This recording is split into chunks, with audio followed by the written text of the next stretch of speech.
ìròyìn tó ń tó iléeṣẹ́ wa DIGINAIJA lọ́wọ́ ń fi tó wa létí pé ilé-ẹjọ́ tó ga ní ìlú Ìbàdàn lábẹ́ onídàájọ́ KB Ọláwọyìn ti gbà láti gba onídùúró olórí tẹ́lẹ̀ rí ní Naomi Sílẹ̀kùnọlá pẹ̀lú aláṣẹ àti olùdarí iléeṣẹ́ rédíò Àgídìgbo èyí tó fìdí kalẹ̀ sí ìlú Ìbàdàn pẹ̀lú olùdarí ilé ẹ̀kọ́ Báṣọ̀run High School alàgbà Abdullahi Fásásí láti máa ti ilé wa jẹ́jọ́ o.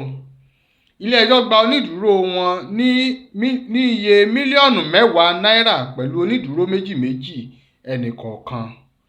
Tá ò bá gbàgbé, nínú oṣù kejìlá ọdún 2024 ní ìṣẹ̀lẹ̀ gbáǹkọ́gbì tó la ẹ̀mí lọ kan ṣẹlẹ̀ níbi àpèjẹ èyí tí olórí tẹ́lẹ̀ rí ní Naomi Sílẹ̀kùnọlá ṣe agbátẹrù rẹ̀ níbi tí kò dín ọmọ tó 35 ti ṣàdédé gbẹ̀mí mì níbi àpèjẹ náà. Ìjọba ìpínlẹ̀ Ọ̀yọ́ ti wá ní àwọn tó ṣe agbátẹrù àpèjẹ yìí wọ́n ní ẹjọ́ jẹ́ o. Èyí ló mú wọn gún wọn lọ sí ilé ẹjọ́ tó kéré ní ìlú Ìbàdàn tí ó fìdí kalẹ̀ sí Ìyágànkù níbi tí ilé ẹjọ́ náà sì ti ní kí wọ́n lọ fi wọ́n sí àhámọ́ náà láti wá máa wá jẹ́jọ́.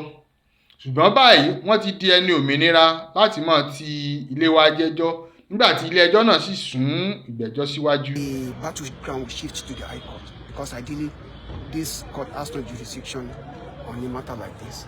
So that was what happened today.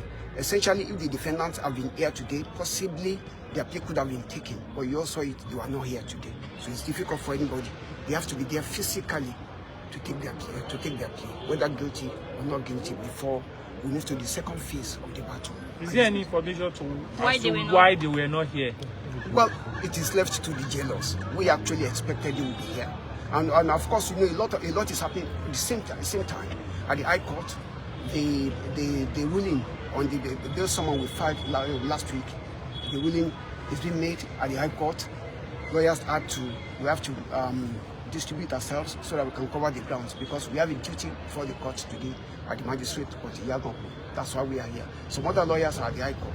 So I don't know what has happened at the other side, but the feelers we are getting from the other side could be positive. Okay. Your name and who you represent? My name is Abdul Fatai Oyede. And what are you representing? Who are you representing? Well, we are the lawyers representing the principal, the third defendant in this matter. Okay. Thank you so much. Ẹ jọ̀ọ́ ẹ bá mi sọ ní Yorùbá.